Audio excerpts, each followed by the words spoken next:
tokkummaa hundee bilisummaa maragaa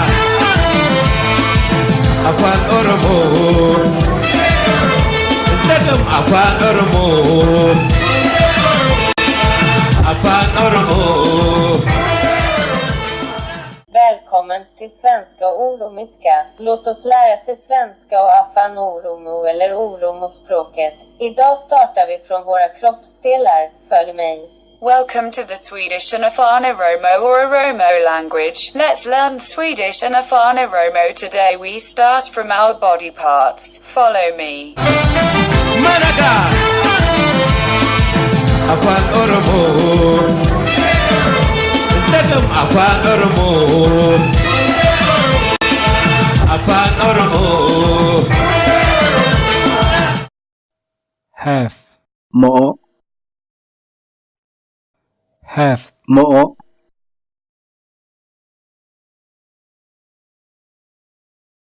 skuldra Gateetti. skuldra Gateetti. Haka. Areedo.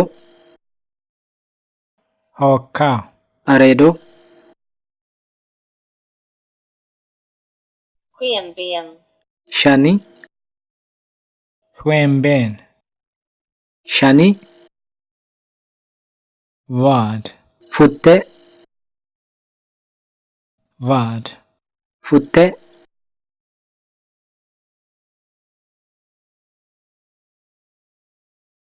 Lår.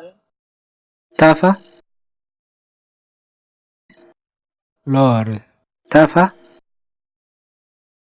Häl. Jimu.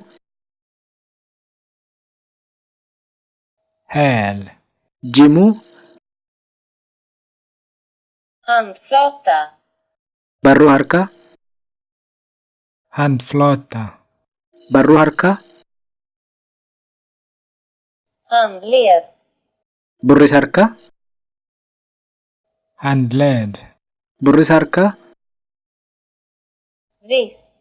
Burrisa miilaa. this Burrisa miilaa. Tumme. Abguddoo harkaa. tumme Abguddoo harkaa. Pekfinger. Waa himoo. Pekfinger. Waa himoo. Långfinger. Quba dheeraa. långfinger Quba dheeraa. Ringfinger. Quba qubee. ringfinger Quba qubee. Lillfinger. Maadhicha. lillfinger Maadhicha. Nagel. Qeensa. nagel Qeensa. Armhåla. Bobaa. armhåla Bobaa. Får. Imimmaan. tar Imimmaan.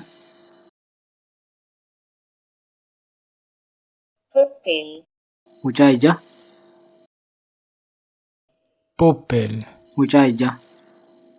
Ögonfrans. Rifeensa ijaa. ögonfrans Rifeensa ijaa. Ljumske. Mudaamuddii. ljumske Mudaamuddii. Navel. Handhura. novel Handhura. Hals. Lubbuu.